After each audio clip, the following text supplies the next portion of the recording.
Sabe, o que faz uma ideia simplesmente explodir e virar um movimento que muda tudo? E por outro lado, por que tantas outras parecem que começam com tudo e de repente perdem o gás e somem? Hoje a gente vai investigar essa faísca, essa diferença crucial entre quem só assiste e quem realmente faz a coisa acontecer. Para começar, vamos imaginar uma cena. Um barco. Nesse barco tem dois tipos de pessoas. Tem aquela que está ali, relaxando no convés, só curtindo a viagem, o passageiro. E tem aquela que está com o remo na mão, suando, ajudando a levar o barco para frente, a tripulação. Essa diferença, que parece tão simples, está no centro de toda a nossa conversa de hoje. Então, vamos mergulhar de cabeça nessas perguntas. Para tentar entender, a gente vai olhar para um caso bem interessante.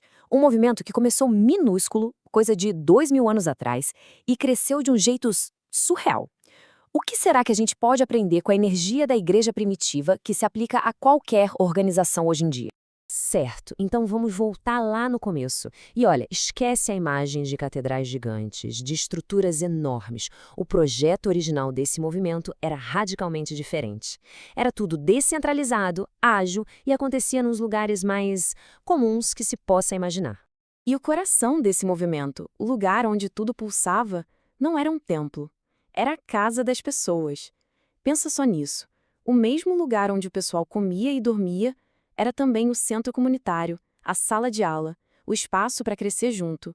Estava tudo integrado na vida real.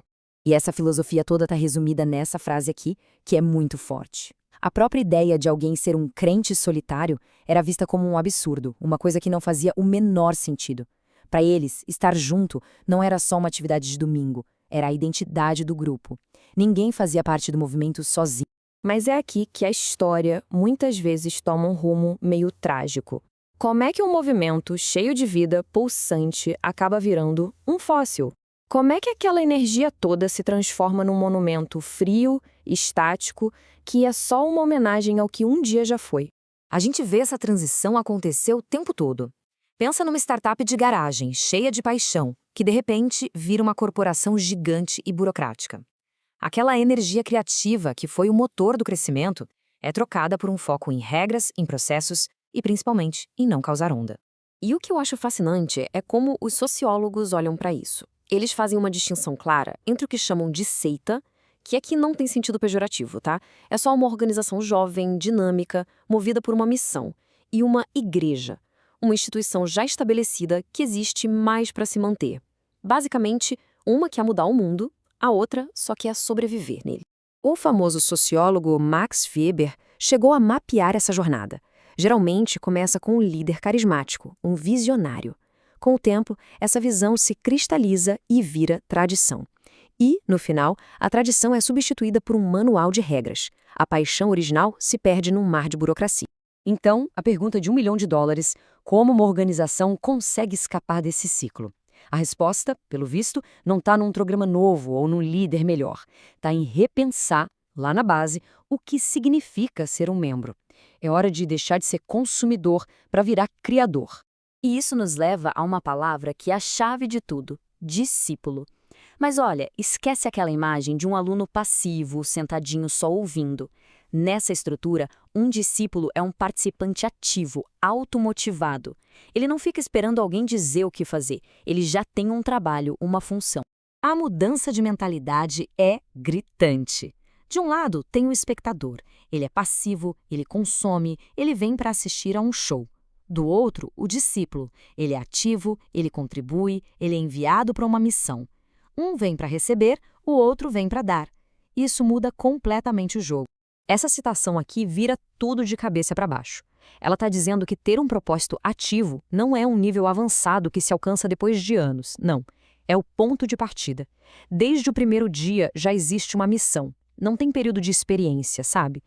Ok, mas como isso funciona no mundo real? Como essa participação ativa se parece na prática? Bom, tudo se resume a duas maneiras bem diferentes de interagir com o mundo lá fora. Pensa assim. O modelo centrípeto é como dar uma festa. Você arruma a casa, prepara tudo e diz para todo mundo: "Ei, venham até aqui." Já o modelo centrífugo é o contrário. Ele treina as pessoas e diz: "Vão até onde as pessoas estão." Um constrói um destino, o outro constrói uma força de envio.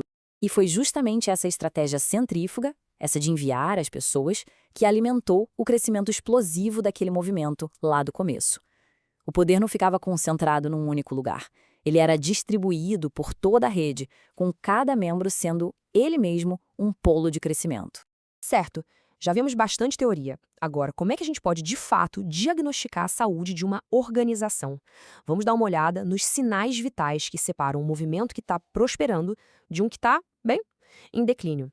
Quando os pesquisadores analisam organizações saudáveis, um padrão muito claro aparece. O segredo não é ter os melhores prédios ou o maior orçamento, é ter membros que sabem qual é o seu papel e que estão mobilizados para uma missão que acontece lá fora. Repara nesse ponto. Ministérios que atendem às necessidades reais da comunidade. Não é sobre criar programas internos para entreter quem já está dentro, é sobre causar um impacto real do lado de fora.